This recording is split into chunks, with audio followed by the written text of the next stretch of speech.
Hello guys, this is Doji again. As you can see here, there's three slip-ons. The one is Johan Lee just sent me and arrived yesterday. So we're gonna make a video comparison with these three slip-ons here. So first, I'm gonna show you. English yun yun, sorry.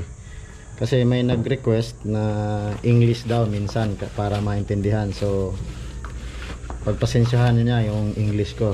So ito, we're gonna open this one and show what have we got here. So this one, yan.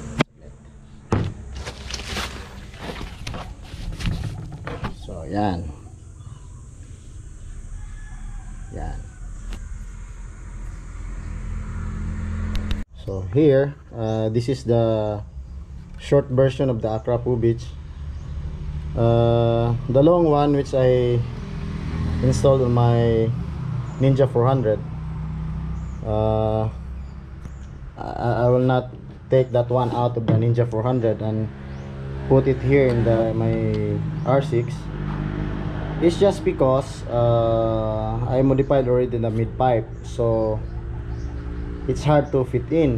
And anyway, I'll just tell you guys that Accra Beach sounds like a stock, or it's like a stock. So tahimik yun. I'm gonna take this baffle out, or the silencer. Okay, wala na tayo.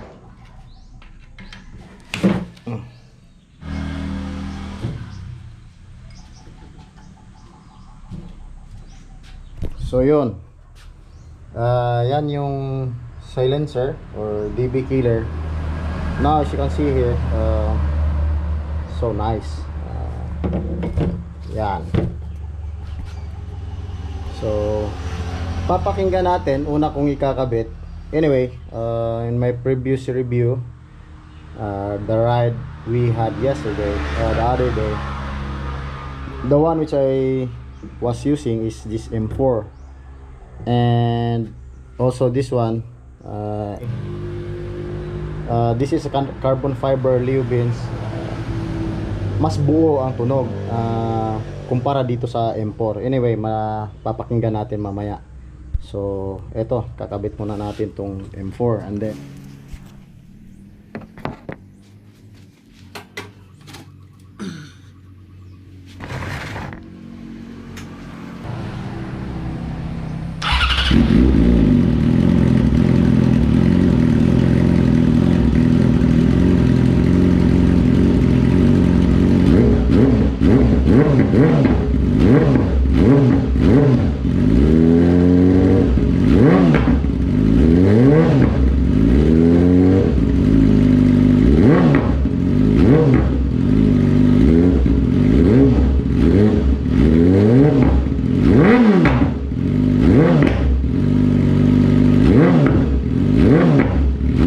yun, M4. Tatanggalin natin.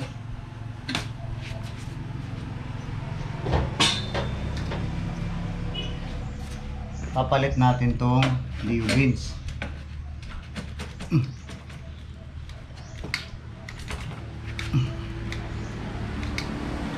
Yan.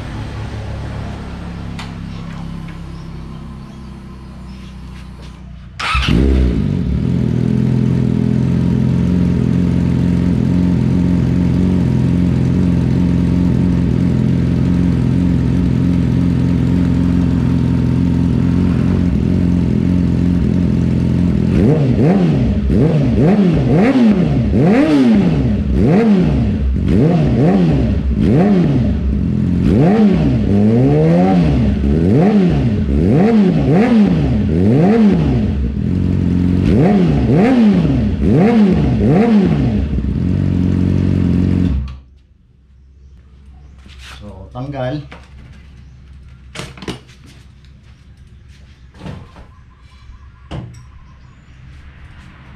Itong Accra naman na galing kay Johan Lee.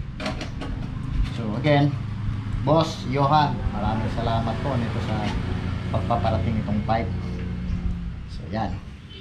So ito, tinanggal ko na yung silencer. Yan, tanda rin natin.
So yun po mga idol, narinig natin yung flyby, tapos na-test na rin natin yung top speed. So ito na ang gagamitin ko.